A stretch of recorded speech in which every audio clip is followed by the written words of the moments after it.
یہ علاقہ کبھی مسلمانوں کے زیر حکومت تھا۔ اس کو حاصل کرنے کے لیے ہزاروں مجاہدین نے اپنا خون بہایا۔ آج اس عظیم سپہ سالار کا ذکر کرتے ہیں جو کہ ایک آزاد کردہ غلام تھا۔ آج تاریخ اسے فاتح اندلس کے نام سے یاد کرتی ہے۔ اس سے پہلے کہ ہم اپنی ویڈیو کا باقاعدہ آغاز کریں، اگر آپ نے دی وائس آف مزمل کو سبسکرائب نہیں کیا تو کر لیجئے اور بیل کے آپشن کو ضرور دبائیے گا تاکہ ہماری آنے والی ہر نئی ویڈیو آپ تک پر وقت پہنچ سکے۔ اموی خلیفہ ولید بن عبد الملک کے زمانے میں موسیٰ بن نصیر کو شمالی افریقہ کا والی بنا کر بھیجا گیا۔ اس نے چند برسوں میں شمالی افریقہ کو نئے سرے سے مطیع و فرمانبردار کر دیا۔ اس نے 2 مرتبہ سیوطا پر بھی حملہ کیا، جس کا والی کاؤنٹ جولین تھا۔ اس نے بھرپور دفاع کیا اور اس کو سیوطا سے دور رکھا ہوا۔ طارق بن زیاد کے اندلس پر ہمراہ آور ہونے کا سبب ایک خاص واقعہ قرار پایا۔ اس زمانے میں سلطنت اندلس کے امراء اور گورنر اپنے بچوں کو آداب اور تہذیب سکھانے کے لیے شاہی محل بھیجا کرتے تھے۔ اندلس کے ساحلی علاقے سیوطا کے گورنر اکاؤنٹ جولین کی بیٹی بھی دستور کے مطابق شاہی محل میں ہی تھی، مگر وہ بلا کی حسین تھی۔ ملک کا فرمانروا راڈرک اس کے حسن کا دیوانہ ہو گیا اور اس کی عصمت دری کر دی اور اس کو اپنے حرم میں زبردستی شامل کر لیا، اور یہی وہ چنگاری تھی جس نے فرمانروائے اندلس کا تخت جلا کر راکھ کر دیا۔ اس لڑکی نے کسی نہ کسی طرح اپنے باپ تک یہ خبر پہنچا دی، جسے سن کر اس کا باپ انتقام کی آگ میں جلنے لگا۔ انتقام لینے سے پہلے وہ اپنی بیٹی کو بادشاہ کے محل سے واپس لانا چاہتا تھا، جس کے لیے وہ شاہی محل پہنچا اور بادشاہ کو اپنی بیوی کے بیمار ہونے کی خبر دی اور بتایا کہ وہ اپنی بیٹی سے آخری ملاقات کرنے کے لیے بے چین ہے، مگر راڈرک نے صاف انکار کر دیا۔ اور جب اکاؤنٹ جولین واپس جانے لگا تو راڈرک نے اس سے کہا، سنا ہے افریقہ کے باز بہت اچھے ہوتے ہیں، چند باز بھیج دینا۔ اکاؤنٹ جولین نے جواب دیا، اگر میں زندہ رہا تو ایسے باز بھیجوں گا جس کو آپ نے پہلے کبھی نہ دیکھا ہوگا۔ واپس آتے ہی اس نے افریقہ کی اسلامی حکومت سے اندلس پر حملہ آور ہونے کے لیے گفتگو شروع کر دی۔ اکاؤنٹ جولین نے طنجہ کے والی طارق بن زیاد سے مراسم پیدا کر کے اس کو اپنی اطاعت کا یقین دلایا اور اندلس پر حملے کی دعوت دی، مگر اس نے اس معاملے کو موسیٰ بن نصیر کی طرف بھیج دیا۔ موسیٰ بن نصیر نے اکاؤنٹ جولین کی دعوت قبول کرنے سے پہلے اس کو آزما لینا چاہا، چنانچہ اس نے جولین سے کہا کہ وہ پہلے خود لشکر کے ساتھ اندلس کی حکومت پر حملہ کرے تاکہ اس کی سچائی پر یقین کیا جا سکے۔ جولین نے موسیٰ کی بات سن کر ایک مختصر لشکر 2 جہازوں پر اندلس کے ساحلی علاقے خزرہ پر لوٹ مار کے لیے بھیجا۔ جب موسیٰ بن نصیر کو جولین کی طرف سے اطمینان ہو گیا تو اس نے تمام حالات خلیفہ ولید بن عبد الملک کو لکھ بھیجے۔ پہلے تو ولید نے مسلمانوں کو اس ہلاکت میں ڈالنے سے تعامل کا اظہار کیا، مگر موسیٰ کے اطمینان دلوانے پر موسیٰ کو بڑی فوج کشی سے باز رہنے کی ہدایت کی اور پہلے کسی چھوٹے دستے کو بھیج کر اسماء لینے کا حکم دیا۔ چنانچہ موسیٰ نے 400 مسلمانوں کا مختصر دستہ اندلس پر حملہ کرنے کے لیے بھیجا۔ یہ لوگ ایک جزیرے میں اترے جس کا نام بعد میں جزیرہ ظریف پڑا۔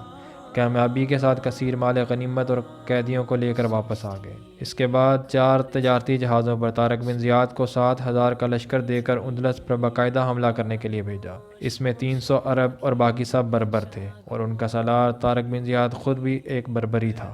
دوران سفر طارق نے ایک خواب دیکھا کہ حضرت صلی اللہ علیہ وآلہ وسلم مہاجرین اور انصار کے ساتھ تشریف فرما ہیں۔ صحابہ اکرام رضوان اللہ علیہ اجمعین تلواریں لٹکائے اور کندھوں پر کمانیں پہنے ہوئے ہیں، اور آپ صلی اللہ علیہ وسلم طارق سے فرما رہے ہیں، طارق اسی شان سے بڑھتے جاؤ۔ پھر آپ صلی اللہ علیہ وسلم نے اس کو مسلمانوں کے ساتھ نرمی سے پیش آنے اور وعدوں کو پورا کرنے کی ہدایت کی۔ اس کے بعد طارق نے دیکھا کہ رسول اللہ صلی اللہ علیہ وسلم صحابہ اکرام کے جھرمٹ میں اندلس میں داخل ہوئے، اور طارق اس مقدس جماعت کے پیچھے ہے۔ طارق نے کچھ دن اسی پہاڑی پر قیام کیا جس کا نام جبل طارق پڑ گیا۔ اس دوران باقی لشکر بھی پہنچ چکا تھا۔ اب اس نے ساحلی علاقوں میں چھیڑ چھاڑ شروع کر دی۔ اس کی اس پیش قدمی سے چند شہروں پر اس کا قبضہ ہو گیا۔ راڈرک کے ایک گورنر نے اس کو ساحلی علاقے پر اترنے والی ایک قوم کی اطلاع کچھ اس طرح سے دی، ہماری زمین پر ایک بلا اتر آئی ہے، ہم نہیں جانتے کہ یہ آسمان سے نازل ہوئی ہے یا زمین سے نکلی ہے۔ راڈرک نے طارق کے مقابلے کے لیے 1,00,000 کا لشکر تیار کر لیا۔ طارق کو جب پتہ چلا تو اس نے موسیٰ سے مزید کمک مانگی، تو موسیٰ نے 5,000 فوج مزید بھیج دی۔ یوں 1,00,000 کے لشکر کے مقابلے میں 12,000 اسلامی فوج لڑنے کو تیار تھی۔ طارق نے جبل طارق پر اترنے کے بعد ایک عجیب حرکت کی جس کی مثال اسلامی لشکر کشی کی تاریخ میں کہیں نہیں ملتی۔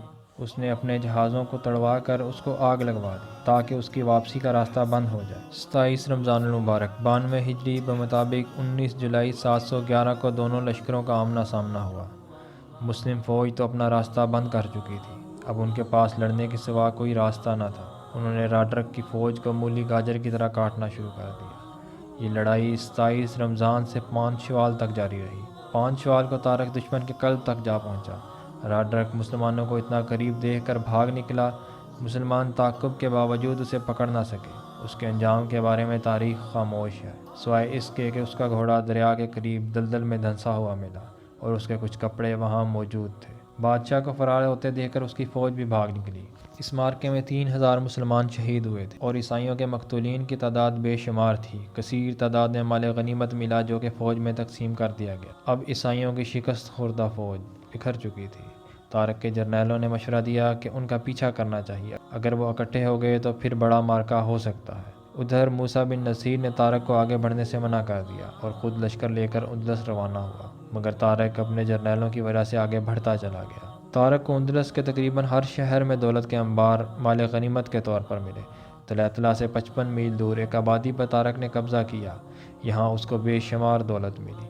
اس میں وہ تاریخی مائدہ یعنی کھانے کی میز بھی تھی جسے یہودی حضرت سلیمان علیہ السلام سے منسوب کیا کرتے تھے۔ یہ خالص سونے کی بنی ہوئی تھی۔ اس کے 365 پائے تھے۔ اس کے علاوہ اس میں بیش قیمت جواہرات، موتی وغیرہ لگے ہوئے تھے۔ اندلس میں مسلمانوں کو آئے 1 سال ہو چکا تھا۔ اس دوران قادس، اشبیلا، مالکا، خزرہ، قرطبہ اور غرناطہ جیسے بڑے بڑے شہروں میں اپنے جھنڈے گاڑ چکے تھے۔ 712 میں موسیٰ بن نصیر 18,000 کا لشکر لے کر اندلس آیا اور جو علاقے طارق نے فتح کیے تھے، مگر اس کے آگے بڑھ جانے کی وجہ سے وہاں کے والی مرتد ہو گئے، ان کو فتح کرتا ہوا آگے بڑھتا گیا اور اس کے بعد اس نے اندلس کے غیر مفتوحہ علاقوں کا رخ کیا۔ شہر ماردہ کے شہریوں نے جم کر موسیٰ کا مقابلہ کیا، اس کے کافی سپاہی اس میں مارے گئے۔ بالآخر شہر والوں کی طرف سے صلح کا پیغام آیا اور کچھ شرائط پر صلح کر لی گئی۔ ابھی تک موسیٰ طارق سے نہیں ملا تھا۔ ماردہ کی فتح کے بعد موسیٰ طلحہ کی طرف روانہ ہوا۔ 94 ہجری میں طارق نے طلحہ سے نکل کر اس کا استقبال کیا، مگر موسیٰ طارق کو دیکھتے ہی اس پر برس پڑا۔ یہاں پر عیسائی مورخین کی وجہ سے کچھ غلط روایات کا ذکر ملتا ہے۔ بعض جگہ اس کو قید کیے جانے اور خلیفہ کی طرف سے رہائی کا پروانہ آنے کا تذکرہ کیا جاتا ہے، مگر یہ محض عیسائی مورخین کی روایات ہیں۔ عربوں کی تاریخ میں ایسا کوئی ذکر نہیں ملتا۔ ابن اثر لکھتا ہے موسیٰ طارق کے پاس گئے، طارق نے ان کو راضی کر لیا، وہ راضی ہو گئے اور طارق کے عذر کو قبول کر لیا۔ موسیٰ نے طارق کو اپنے منصب پر قائم رکھا اور اندلس کے ہراول دستوں کا قائد بنا دیا۔ اس طرح وہ سپہ سالاری پر مامور رہا اور اپنے فرائض انجام دیتا رہا۔ جب موسیٰ نے نئی مہموں کا آغاز کیا تو طارق کا مقدمۃ الجیش کا افسر بنا دیا گیا۔ وہ متعین مقامات پر پہلے جاتا اور موسیٰ پورا اسلامی لشکر لے کر اس کے پیچھے پیچھے آ جاتا۔ اندلس کو فتح کرنے کے بعد موسیٰ نے جنوبی فرانس کی طرف پیش قدمی جاری رکھی۔ یہاں مسلمانوں نے فرانس کے 3 اہم شہر بونا، بوزون اور ادینوں پر قبضہ کر لیا۔ کارلا نے مسلمانوں کے خلاف ایک عظیم الشان لشکر تیار کیا، اس لیے مسلمانوں نے اربونا شہر کا رخ کیا۔ یہاں پہنچے تو کارلا پہلے ہی قلعے کا محاصرہ کر چکا تھا۔ مسلمانوں نے سامنے پہاڑی پر مورچہ بنا لیا۔ پپن یعنی کارلا نے حملہ کیا جس سے مسلمانوں کا کافی نقصان ہوا، مگر اس حملے کے دوران مسلمان قلعے میں داخل ہونے میں کامیاب ہو گئے اور قلعہ بند ہو کر جنگ لڑی۔ اسی دوران اربونا میں مسلمانوں کے نقصان کی خبر خلیفہ کو مل چکی تھی۔ اس نے موسیٰ کو آگے بڑھنے سے روک دیا اور قاصد کو یہ بھی تاکید کی کہ وہ اندلس کی حکومت کا انتظام کر کے دمشق پہنچے۔ موسیٰ جب قاصد سے ملا تو موسیٰ نے اسے حالات کے بارے میں آگاہ کر کے اس بات پر آمادہ کر لیا کہ وہ کچھ دنوں کے لیے ٹھہر جائے تاکہ مہم کا خاتمہ کیا جا سکے۔ اس دوران اس نے اندلس کے غیر مفتوحہ علاقوں کا فتح کرنا شروع کر دیا، مگر ابھی یہ علاقہ مکمل فتح نہیں ہوا تھا کہ خلیفہ کا دوسرا قاصد آ گیا۔ اس نے آگے بڑھ کر موسیٰ کے خچر کی لگام پکڑ لی اور خلیفہ کا پیغام پیش کیا۔ موسیٰ نے لشکر کو واپسی کا حکم دیا اور شمال مغربی اندلس کی مہم کو نامکمل چھوڑ کر دمشق روانہ ہوا۔ موسیٰ نے اپنے بڑے لڑکے عبدالعزیز کو اندلس کا حکمران مقرر کیا اور خود طارق کے ساتھ دمشق روانہ ہوا۔ ولید بن عبد الملک کی وفات کے بعد اس کا بھائی سلمان بن عبد الملک خلیفہ بنا۔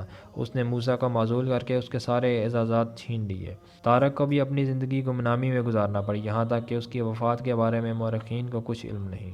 دوستو، اگر آپ کو یہ ویڈیو اچھی لگے تو لائک کریں، شیئر کریں اور ہمیں کمنٹ ضرور کیجیے گا۔